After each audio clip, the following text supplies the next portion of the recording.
Assalamualaikum warahmatullahi wabarakatuh. Hari ini adalah pertemuan ketiga kita. Mohon maaf saya terlambat mengunggah materi karena memang ada trouble di beberapa filenya sehingga tidak mau terbuka. Saya langsung saja. Jadi hari ini kita akan membahas ukuran pemusatan sesuai dengan materi yang saya share. Jadi hari ini saya akan menjelaskan konsep ukuran pemusatan dan letak data serta praktik ke dalam latihan soal. Akan ada 3 bahan yang akan saya berikan, tetapi kalau saya cek lagi, ini sebenarnya hanya rumus saja ya, jadi lebih kepada pemahaman lagi, tetapi di slide ini sudah ada. Oke, jadi hari ini kita akan mulai membahas beberapa rumus di mana ketika kita membahas sentra tendensi, maka ruang lingkupnya adalah min, rata, median, nilai tengah, modus, nilai yang paling sering muncul, kemudian ada min geometrik, ada min harmonik, dan ada kuantil. Baik, jadi seperti yang kita ketahui bahwa jika hendak menghitung min, maka biasanya kita menggunakan notasi X-bar. Ini kita sebut sebagai X-bar atau rata, ya, sama dengan dimana I dimulai dari angka 1 dengan data sebanyak N, X ke I dibagi N. Dimana X ke I artinya data yang ke I. Artinya kalau kita mulai I sama dengan 1 berarti X ke I adalah X pertama atau data yang pertama dan seterusnya. Hingga sebanyak N. Jadi N di sini adalah banyaknya data atau besarnya sampel. Kemudian ini ada masalah. Jadi di sini saya langsung mencontohkan ada 5 sampel data di mana ada angka 5, 3, 8, 5, 6, maka gampang sekali. Ingat ketika Anda nanti menyelesaikan persoalan UTS, maka saya akan meminta notasi lengkap dengan rumus lengkap. Jadi saya tidak akan memberikan nilai lengkap jika Anda langsung menyelesaikan seperti ini. Jadi harus ada rumusnya dulu, baru angkanya. Jadi seperti ini, silahkan divalidasi. X bar sama dengan sigma I sama dengan 1, N, X ke I dibagi N sama dengan 5 ditambah 3 ditambah 8 ditambah 5 ditambah 6 dibagi 6. Jadi data kita ada, data kita ada 5. Jadi N kita ada 5 ya. Jadi 27 dibagi 5, maka min kita sama dengan 5,4. Kemudian ini adalah simbol. Jadi kalau X bar merupakan rata sampel. Kemudian kalau mu berarti rata populasi. Siapa tahu ini nanti akan kita banyak pakai di bagian proporsi, perhitungan proporsi sampel dan lain-lain tuh banyak menggunakan notasi mu atau X bar karena beda ya. Median merupakan tadi saya bilang nilai tengah dari susunan angka. Jika N kamu nanti berjumlah ganjil, maka kita akan mudah menentukan mediannya, karena mediannya berarti berada di tengah-tengah data. Tetapi jika N berjumlah genap, maka median rata dari dua nilai yang berada di tengah. Gimana contohnya, Bu? Ini contohnya. Oh, mohon maaf, ini simbol kita dulu. Jadi kalau median sampel itu simbolnya M, tapi kalau median populasi simbolnya eta. Baik, di sini ada dua contoh jika susunan angka kita ganjil dan genap. Kita hitung ya. Jadi di sini ada yang pertama, N-nya adalah 1, 2, 3, 4, 5, 6, 7. Maka yang Anda lakukan ketika ketemu angka seperti ini apa? Disusun dari angka terkecil sampai angka terbesar. Berarti Anda membuat sebuah array. 2, 4, 5, 5, 6, 7, 20. Maka median kita adalah nilai tengah dari susunan data. Tetapi kemudian jika data kita menjadi 5, 7, 4, 5, 26, berarti kan akan menjadi data yang genap. Jadi 1, 2, 3, 4, 5, 6. Sehingga mediannya di mana? 5 ditambah 6 dibagi 2. Simpelnya seperti itu. Kalau datanya seperti ini ya. Kemudian kita masuk kepada modus atau mode. Ini merupakan angka yang paling sering muncul. Ini sangat gampang sekali biasanya. Jadi kalau kita menentukan modus dari susunan angka di sini ya, maka yang perlu Anda lakukan tadi menyusun angka dari yang terkecil sampai yang terbesar, kemudian menghitung setiap angka itu munculnya berapa kali. Di sini hasilnya adalah ternyata angka 9 itu muncul paling banyak, yakni sebanyak 3 kali. Kalau 7 hanya 2 kali. Kemudian 5 sekali, 10 sekali, 6 sekali, 8 2 kali. Berarti yang paling banyak muncul adalah 9. Berarti modus dari data ini adalah 9. Ini latihan, jadi silahkan Anda yang pertama menghitung min dan median dari angka-angka di bawah ini. Selanjutnya yang keduanya adalah menghitung modus, min, dan median dari data yang ini. Ya, jadi silahkan Anda menghitung, nanti jawabannya di kolom komentar Classroom kita. Berikut juga, jadi dengan menggunakan rumus yang tadi, silahkan kamu menghitung hasil dari jika X 85, N 10 berapa, dan seterusnya. Dan ini juga kalian jawab di kolom komentar. Mungkin akan lebih ramai kalau kamu menjawabnya di kolom komentar YouTube ya, sehingga nanti saya akan bisa melihat siapa yang menyimak materi saya. Kemudian jangan mengkopas jawaban. Selanjutnya ini adalah rumus untuk data kelompok. Jadi baik min, median, ataupun modus itu bisa digunakan untuk menghitung data berkelompok. Data berkelompok yang seperti apa, Bu? Data berkelompok yang seperti kemarin ketika kita menghitung tabel distribusi frekuensi. Nah, itu disebut sebagai data berkelompok karena dia memiliki nilai frekuensi. Kita lihat beda rumusnya. Ternyata di sini kita akan mencantumkan nilai frekuensi dari data ke X. Jadi, X bar sama dengan sigma F dikali X dibagi sigma F. Sebenarnya biasanya sebelum kelas dimulai, saya selalu meminta data tinggi badan, berat badan, dan IMT. Jadi bukan kadar lemak ya, IMT dari mahasiswa. Itu nanti akan kita hitung, itu akan kita susun dulu tabel distribusi frekuensinya, kemudian nanti akan kita hitung min data kelompok, median, dan seterusnya. Tapi untuk sementara kita lihat contoh yang ada saja dulu. Baik, ini sebenarnya cukup gampang, nanti kita akan praktikkan. Ini sementara rumusnya dulu. Ini coba saya lihat ada contohnya enggak? Oh iya ada. Baik, ini adalah median untuk data berkelompok, di mana terlihat rumusnya agak lebih rumit, tetapi nanti ketika diselesaikan tidak susah ya sebenarnya. Jadi median sama dengan LO ditambah C dikali N per 2 dikurang F besar dibagi F kecil. Di mana med artinya median, L0 batas bawah kelas median. Jadi ada buku yang bilang LO atau L0 ya, redaksinya bisa berbeda tetapi maknanya sama. C di sini adalah lebar kelas, N adalah banyaknya data, F adalah jumlah frekuensi semua kelas sebelum kelas yang mengandung median. Makhluk apa itu, Bu? Nanti kita lihat contoh ya. Kemudian F kecil adalah frekuensi kelas median. Kita lihat langsung ke contoh. Tentukan median data modal 40 perusahaan.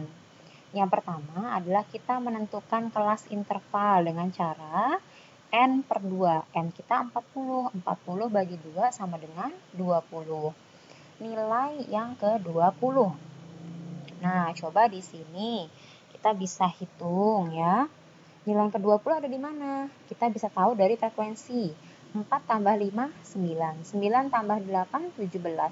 17 tambah 12, ya 29. Berarti nilai ke-20 itu terletak di kategori 139 sampai 147. Berarti, ya, tadi kita lihat LO itu apa? Batas bawah kelas median. Batas bawahnya mana? Ini, 139.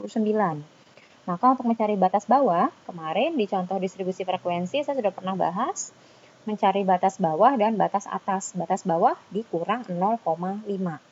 Jadi 139 dikurang 0,5 sama dengan 138,5 ya. F kecil apa? Frekuensi di mana kelas nilai kita adalah nilai median terletaknya. Nih, frekuensi kelas median. Maka F sama dengan gampang, 12. F besarnya mana? Nilai frekuensi sebelum F median. Jadi 8 tambah 5 tambah 4, 17. C tadi apa? C tadi adalah lebar kelas. Nah, lebar kelasnya seperti apa ya? Jadi, cara mencari lebar kelas, oke, dikurang. Nah, jadi tadi kalau batas bawah 139 dikurang 0,5. Jadi 138,5. Kemudian kita juga mencari batas atas kelas 147 ditambah 0,5. Maka C sama dengan 147,5 dikurang 138,5 sama dengan 9. Selanjutnya berarti yang perlu kamu lakukan adalah memasukkan ke dalam rumus. Ya. Kita udah punya ini, kita pindah dulu. Oke, kemudian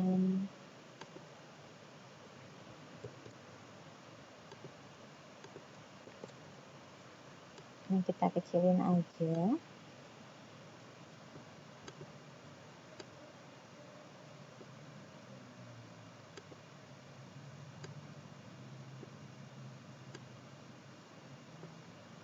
Ya, berarti jawabannya bagaimana? 138,5 ditambah 9 ya. Dimana di sini kita akan ada N per 2. Berarti langsung aja N per 2-nya 20 dikurang F besarnya berapa? 17 ya. Lebih enak ini pakai equation sebentar. Baik, LO-nya 138,5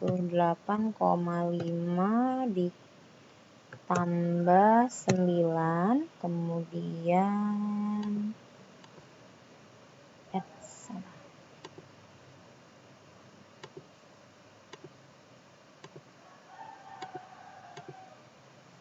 Ya, di sini boleh deh dibuat seperti ini. 40 dibagi 2 dikurang F besar 17, F kecilnya 12. Nah, perhatikan langkah-langkahnya, yang kamu hitung adalah yang di dalam kurung dulu. Sama-sama buka kalkulatornya yuk. Jadi tadi 40 dibagi 2, 20 ya. 20 dikurang 17, 3. 3 dibagi 12, 18,5 sekian-sekian. Dikali 9. Ntar. Saya perbaiki perhitungan saya. Ya, dikurang 17, dibagi 12, dikali 9, ditambah 138,5. Jadi, median kita adalah 140,75. Yuk, hitung dulu ini. Dikurang 17, dibagi 12. 40 bagi 2, 20. 20 kurang 17, 3. 3 bagi 12, 0,25. 0,25 dikali 9, 2,25. 2,25 ditambah 138,5 ya. Jadi nilai median kita adalah 140,75.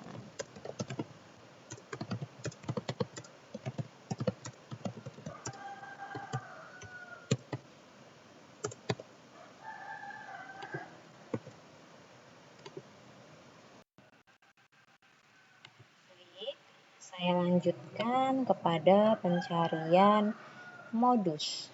Nah, ini adalah modus untuk data berkelompok. LO ditambah C dibagi B1. Dikali B1 dibagi B1 ditambah B2. Jadi B1 adalah selisih antara frekuensi kelas modus dengan frekuensi tepat satu kelas sebelum kelas modus. B2, selisih antara frekuensi kelas modus dengan frekuensi tepat satu kelas sesudah kelas modus. Oke, ini contoh soal untuk modus. Mohon maaf, kita selesaikan dulu di sini ya. Baik, rumusnya kita kasih ke sini.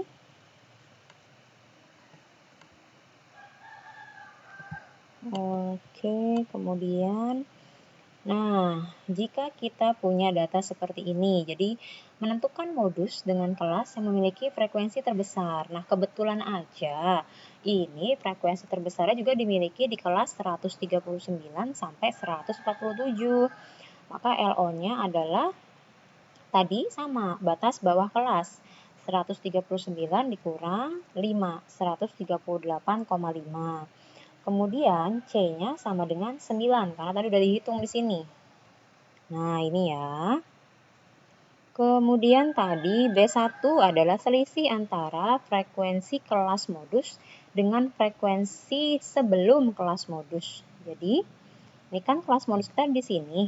Maka frekuensi B1, mohon maaf, nilai B1 adalah frekuensi 12 dikurang 8. Kemudian B2 adalah nilai frekuensi sesudah kelas modus, jadi 12 dikurang 5. Oke, ini kita kopas dulu untuk kita selesaikan menggunakan rumus di bawah.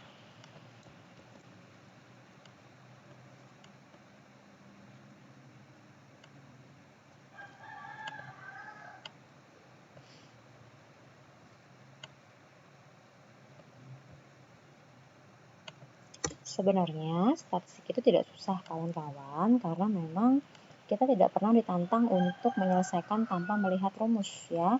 Jadi bahkan kamu ujian pun boleh membuka buku. Yang penting apa? Yang penting kalian mau meneliti dan mau ketika ada latihan soal, kalian mengerjakan ulang sehingga Anda juga memvalidasi contoh soal dari yang saya berikan. Di sini B1-nya 12 dikurang 8 berapa? 4. Betul sekali. Kemudian 12 dikurang 5 berapa? 7 ya. Jadi di sini kita bisa 4 ditambah 7. Sama dengan, jadi 4 tambah 7, 11. Maka 4 dibagi 11 sama dengan 0,36 dikali 9, 3,27 ditambah 138,5. Jadi modus kita atau angka yang sering muncul adalah 141,77. Modus pada data terkelompok di atas adalah 141,77. Nah, ini bahan akan saya berikan kepada Anda. Selanjutnya, nah ini ada contoh soal. Sebentar. Kalian menghitung yang ini ya. Jadi ini juga dijawab melalui YouTube. Jadi sudah ada 5 soal. Ini nanti akan saya berikan. Berarti next tugas adalah Anda akan menyusun distribusi frekuensi BB, TB, dan skor IMT dari contoh yang akan saya berikan. Nanti master datanya akan saya berikan, tapi nanti dulu. Kita sementara konsentrasi ke penyelesaian ini dulu di YouTube ya. Baik, saya akhiri dulu karena saya ingin memberikan lagi ini geometric mean dan harmonic mean. Nanti khawatirnya terlalu berat rekaman saya ya. Kita ketemu selanjutnya.